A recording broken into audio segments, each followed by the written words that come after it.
Hello, everybody. This is the Tetra F podcast, and today I'm with one amazing gentleman. He's from the University of Akron. So this gentleman is a track athlete. He's a young man that survived a life-threatening injury, and today he's here to tell us his story and how he overcame. And so today, who am I in the studio with? All right, thank you very much, Stanley, for having me today. You are with Jeffrey Usman, and I'm a track athlete of the University of Akron.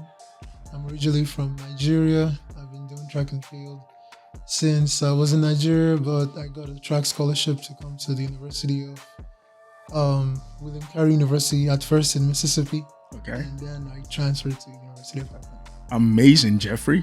And so Jeffrey, as he said, he's a track athlete with the University of Akron. He started schooling with the Mississippi University, and then now he's in the University of Akron as a track athlete. So Jeffrey, I want to ask you, how many years have you been a track athlete? I have been doing track and field for 10 years now. 10 years. Yeah, since 2015. Awesome. Family, this is the Tetra F podcast, and I'm here with Jeffrey, who overcame a life-threatening injury as a track athlete.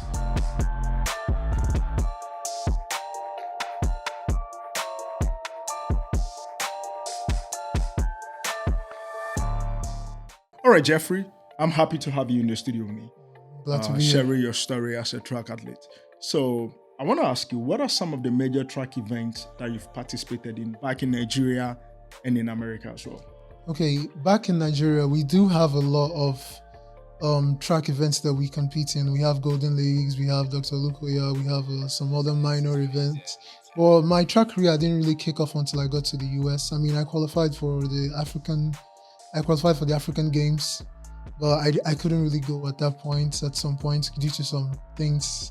But then it didn't really kick off till I got to the US. I got to the William Carey University, and then it was an NAIA division. Wait. So Olympia University is in Mississippi?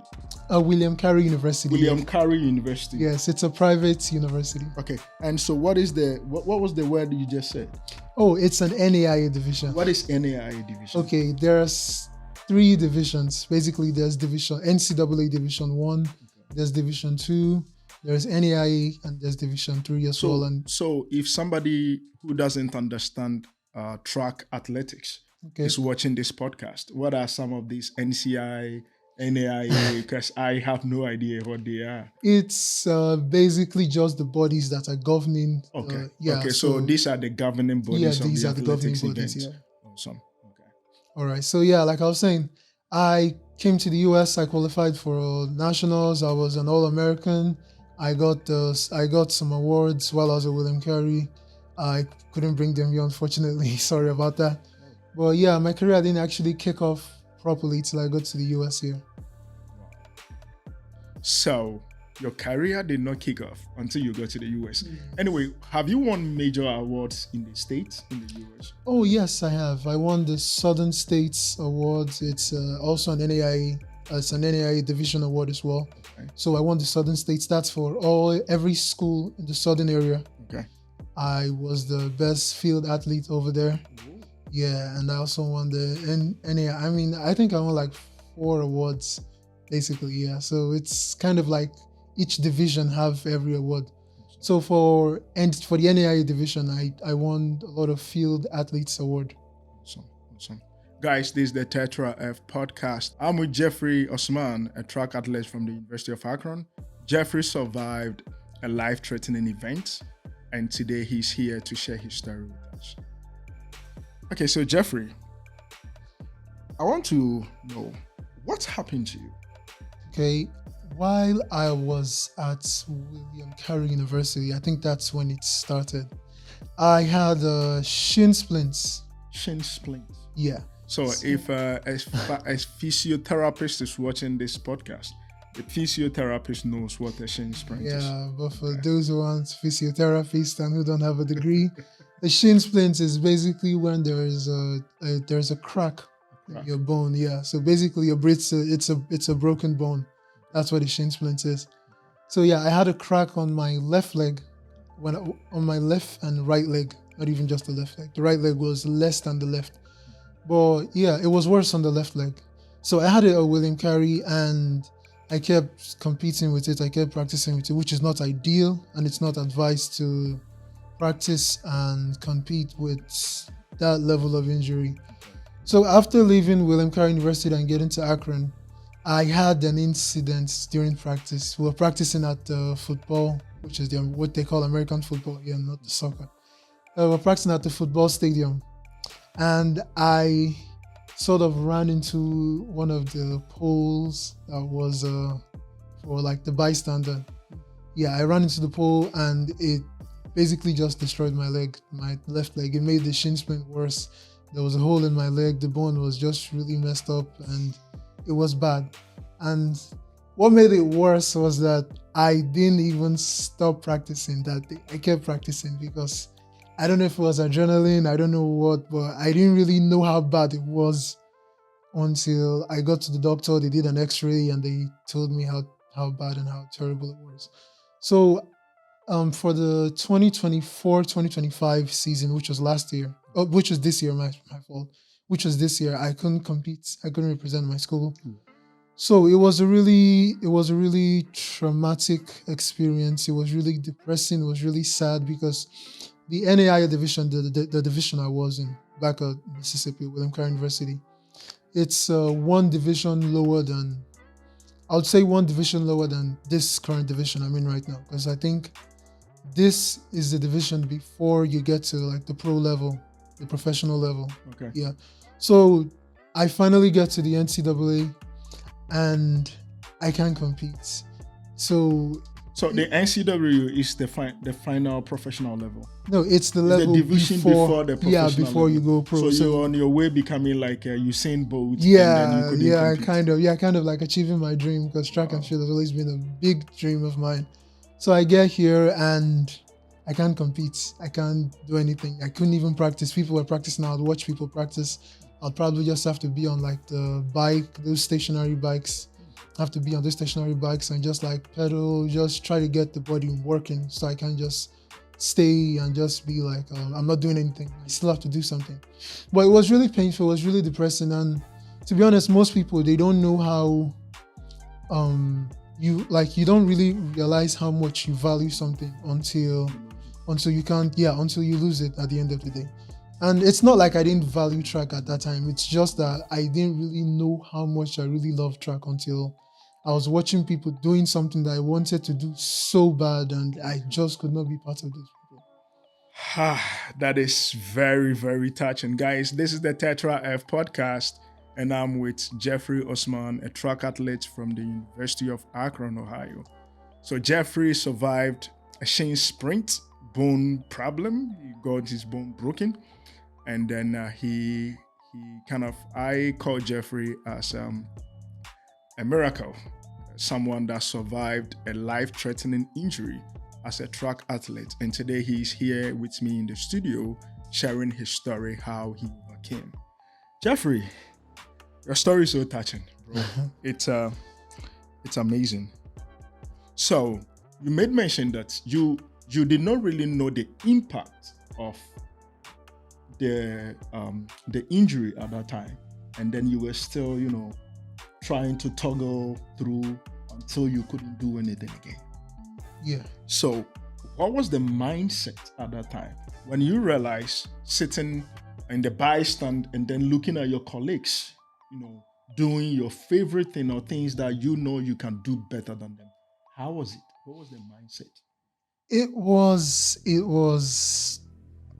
traumatizing to say the least. You mentioned it. It was traumatizing to say the least because this is something that I've always wanted to do. It's something I've always loved doing. It's something that I've always been passionate about. Track is something I'm seriously passionate about. I thank God for giving me the gift to be able to do this.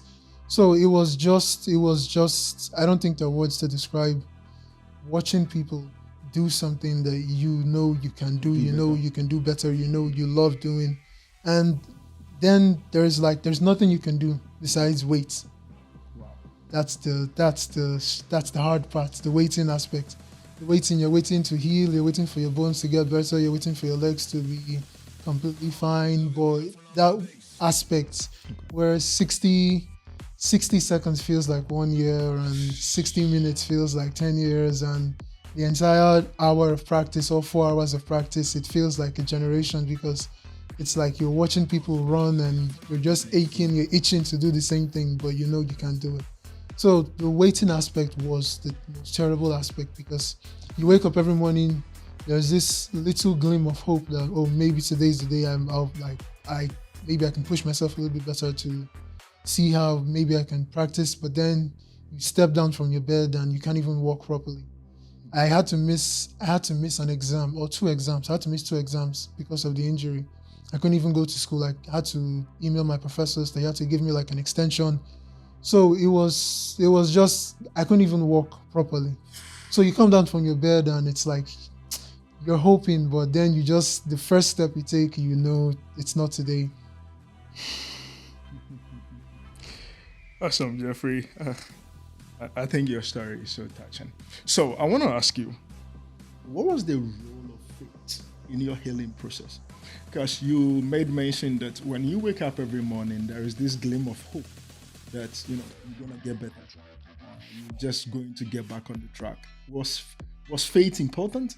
Did faith play any role in your recovery process? I would say yes, but initially it didn't, because one thing I've learned is that it's really hard to actually be optimistic and be passionate about those things you do when everything is going down, or everything's going bad. It's very easy when everything's going great. Like if you're doing great in life, it's easy to wake up and say, oh, thank you, Jesus, thank God. It's easy to be optimistic. It's easy to pray, but when everything is going bad and it seems like there is no way, and it seems like it's really hard to actually still stay the same person you are.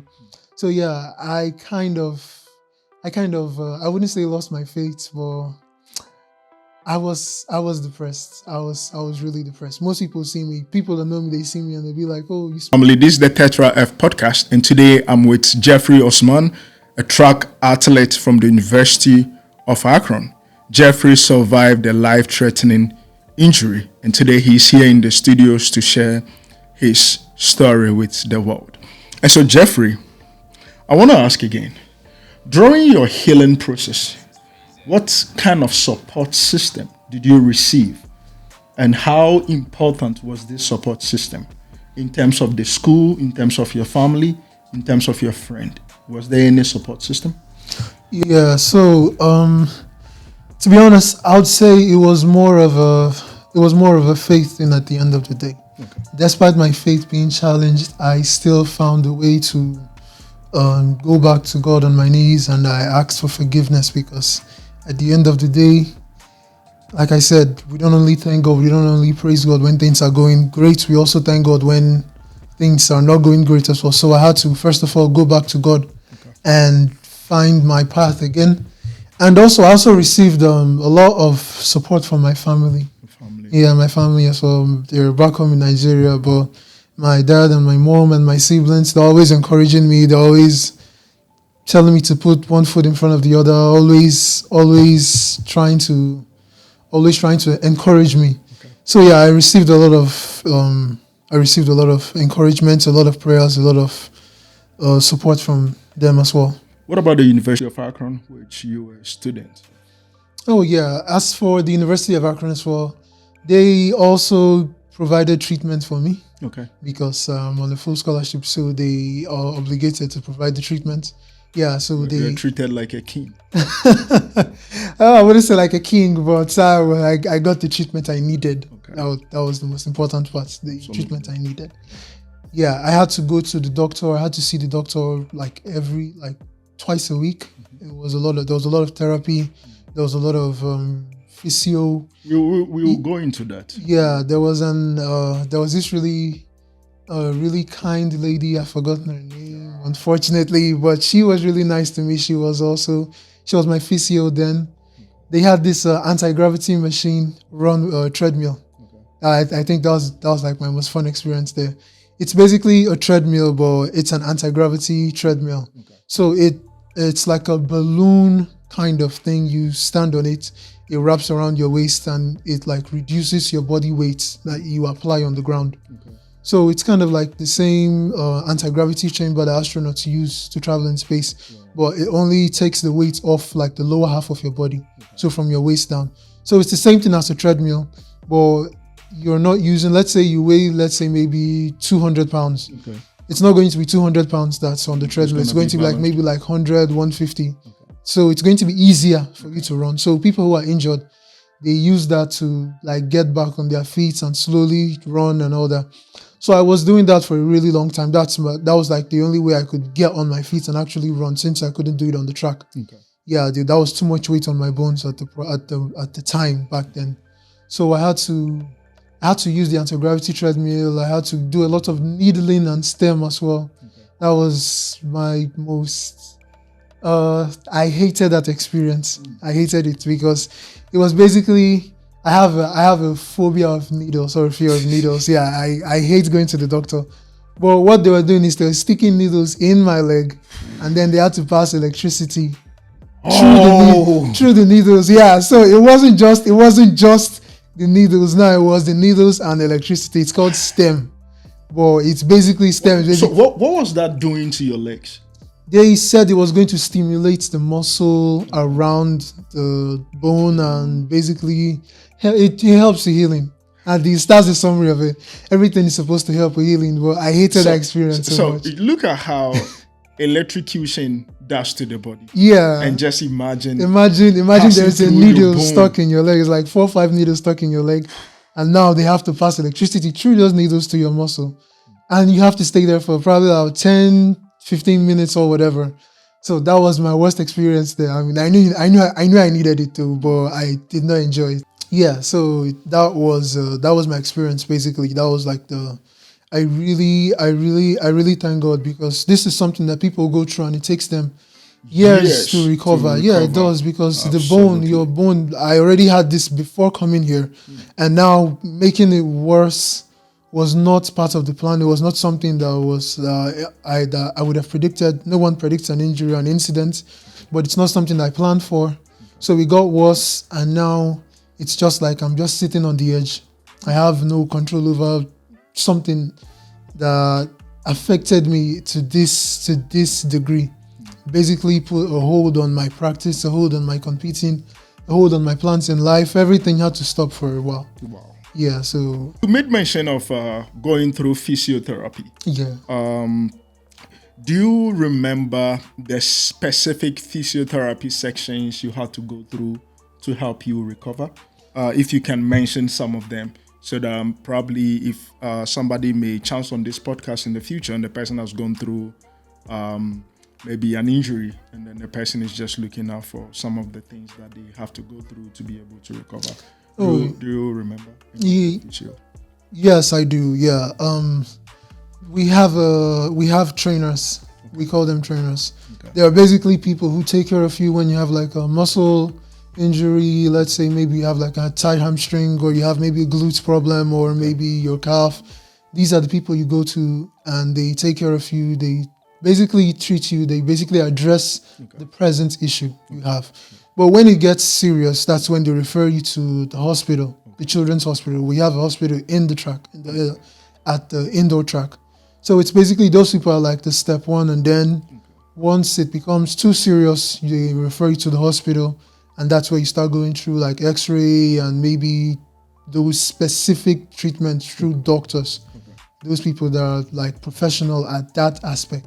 So yeah, while I was also going to the doctor and also getting those needles and those anti-gravity machines and all that as well, I was also seeing our trainers as well. Those are the people who, at the end of the day, you still have to go to those people because they work hand in hand together. You have to see the doctor, and you also have to see the trainer as well.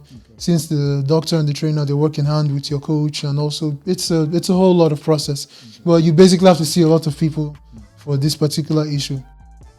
And this is also another aspect that kind of adds to the depression, because you keep getting reminded that there's something.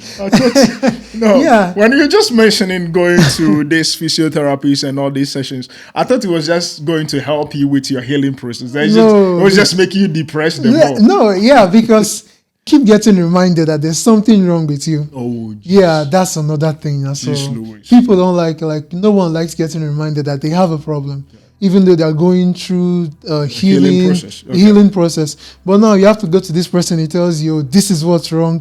Go see this person and let that person also tell you, okay, they just told me this is what's wrong, but I'm also telling you this is what's wrong. And then you also have to see your coach, and your coach tell you, okay, they just told me this is what's wrong. So it's basically this person repeating, and it's not something that I like dwelling on. I don't like dwelling on problems. I don't like dwelling on issues. I wasn't brought up with that mindset. Okay. So I don't like dwelling on, okay, this is what's wrong, this is what's wrong. And it was also a challenge I had to overcome as well, because I am someone who I would say I don't really know how to rely on people too much. So I had to learn how to, okay, talk to people and, okay, this is how I feel. This is how my leg feels. This is what I'm going through. This is when it starts hurting. It's not something I'm just used to just basically toughing it out. Like if I'm injured, if I'm hurt, most times I just tough it out and I just try to like work through the pain. And once I get better, we thank God. But now I can't do that because it's not something that's light. I have to see these people. They have to tell me you are not, you are not perfect at this moment. You have to see this person, the person says the same thing. So that constant repetition, it was also a mental challenge as well, because you had to, now you're telling yourself, okay, I'm fine, I'm good, I will be better, I am better. But you go see this person and tell, that's a lie, you're not better. Don't try to push yourself, and I'm someone who I always try my best to push myself. I think it's an African thing. So you go to the hospital and then they give you medication and they are telling you take all the strips and then you take 5 of them and you are fine. Exactly. And then you have already discharged yourself of the medication. Like, I'm fine. I'm not going to take exactly. it. But you were supposed to take everything because they know the amount or the quantity that is going to eradicate everything from your system, right? Yes. And so I think it's an African thing. We sometimes we have a tough skin. Yes. Yes. That is true. Which has its own downsides as well. Yeah. And this was something, like I said, I had to learn to accept because January this year, I competed, even with the injury, I still competed. Ooh. Yeah, I competed. And it was kind of like you said, it's an African mentality. We feel like we're too strong. The mamba. Yeah. The cheetah mentality. Yeah. They advised me not to compete and everything, but I competed and it got bad again. It got worse. So I had to slow down. Yeah. And then there was another meet again in a few months and I still competed. But it was kind of like a back and forth thing. Like it got to the point where I'll be fine for, let's say, a week. And then I'll try to push myself because I want to be among those people doing those things. I'll try to push myself during practice and then for like an entire month, I'll feel bad. I won't be able to walk properly. And then once I start getting better, the week I start feeling better again, I tried to push myself. It was kind of back and forth, and I had to advise myself. So what you're doing, you are actually prolonging your healing process. Yes. Because you are not giving the body rest. Yes. There are times that the body has to shut down just to recover, and that is the best way to recover. Exactly. So I was like you said, I was prolonging the healing process. And I kind of, at some point, I just had to advise myself, and like, this thing is not smart. It's not good. Yeah. Why risk years of your life for just 1 year? You can wait out. So I had to talk to my coach, and I told her at this point, like, I will still practice. I'll still push. I'll still give it all, but I won't.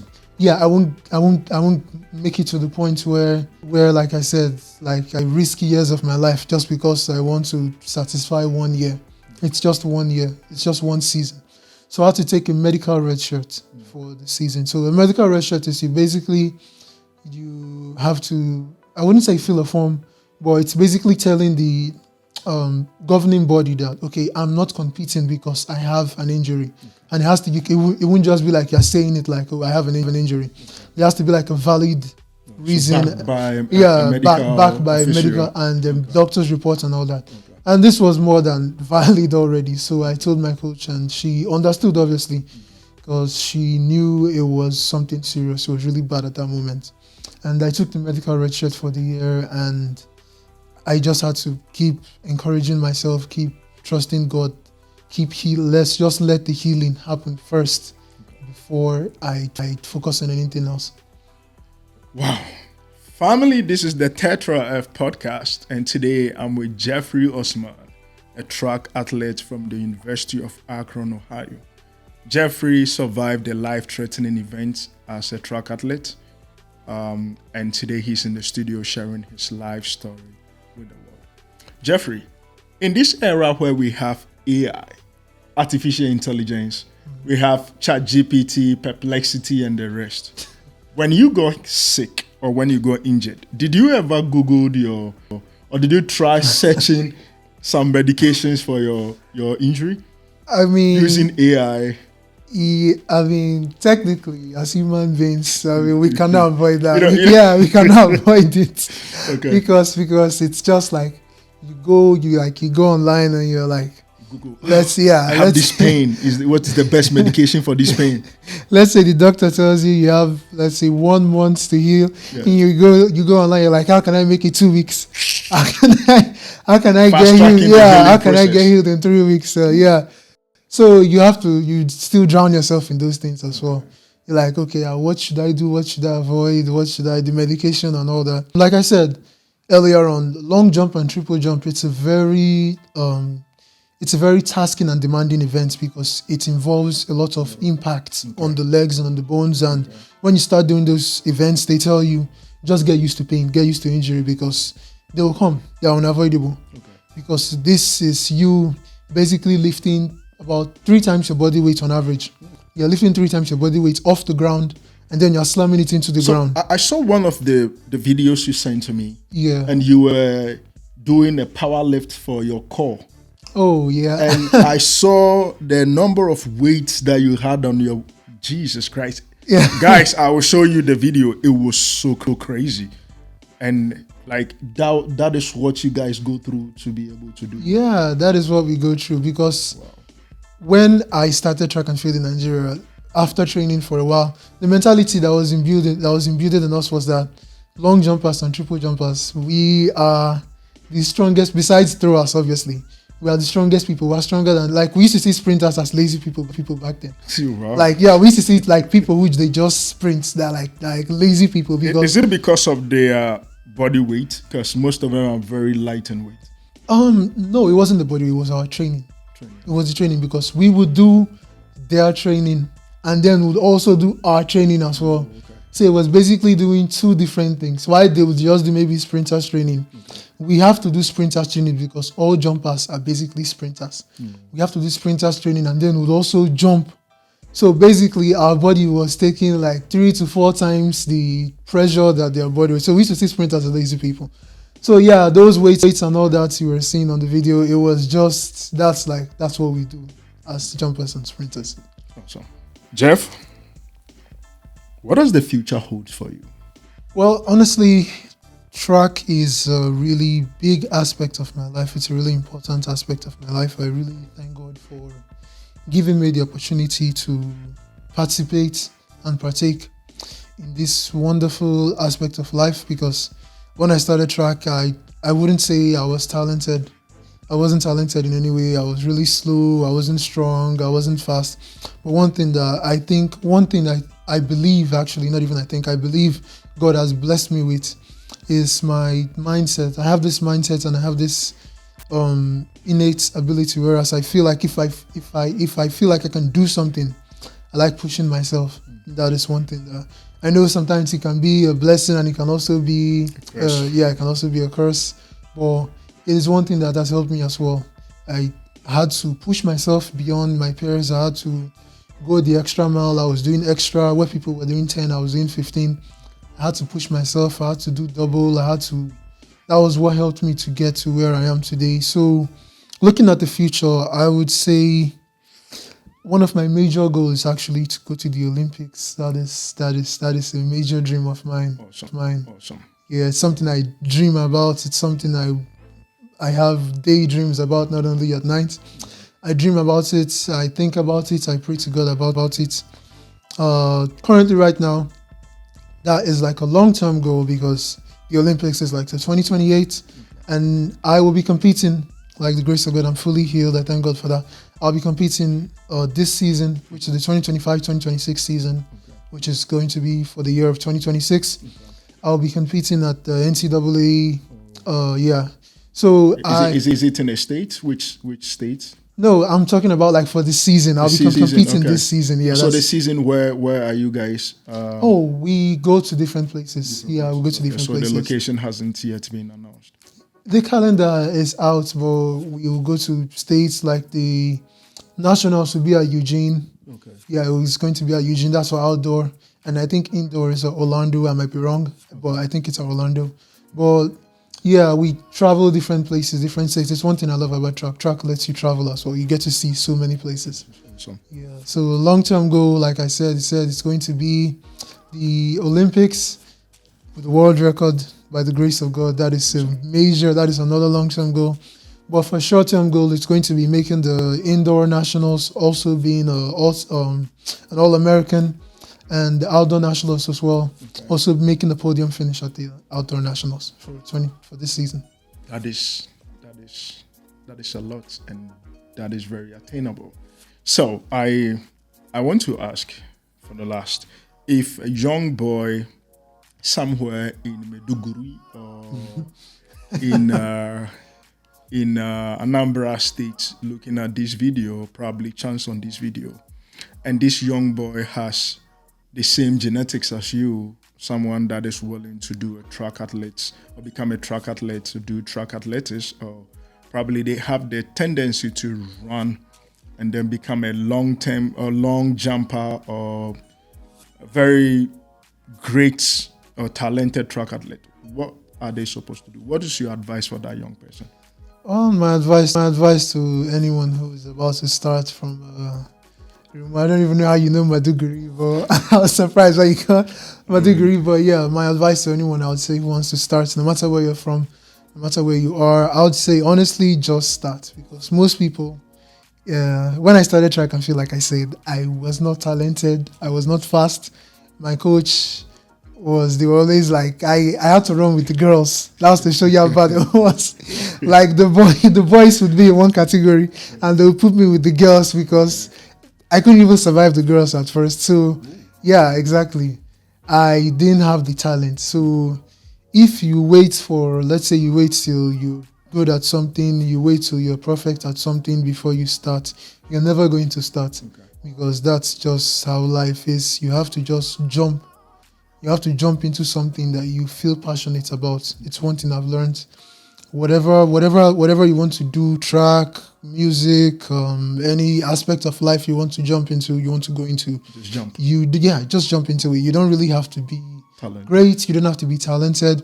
You learn along the way. As long as you're dedicated to your craft, you're disciplined, you trust God, you put God first. Like I said, put God first in everything you do. Just start. That's the truth. You don't need to have a big goal. When I started track, I didn't dream of the Olympics. I wasn't even thinking of I didn't even think of having a scholarship, honestly speaking.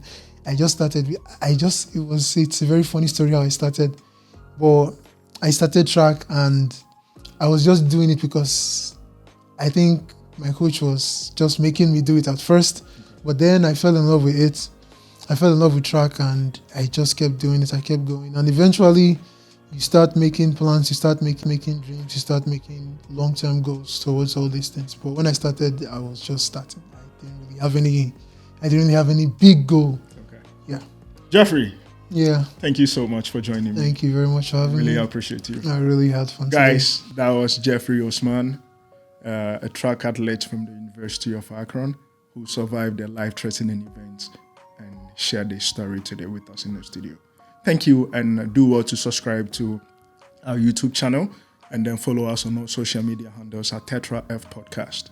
Stay blessed. Thank you.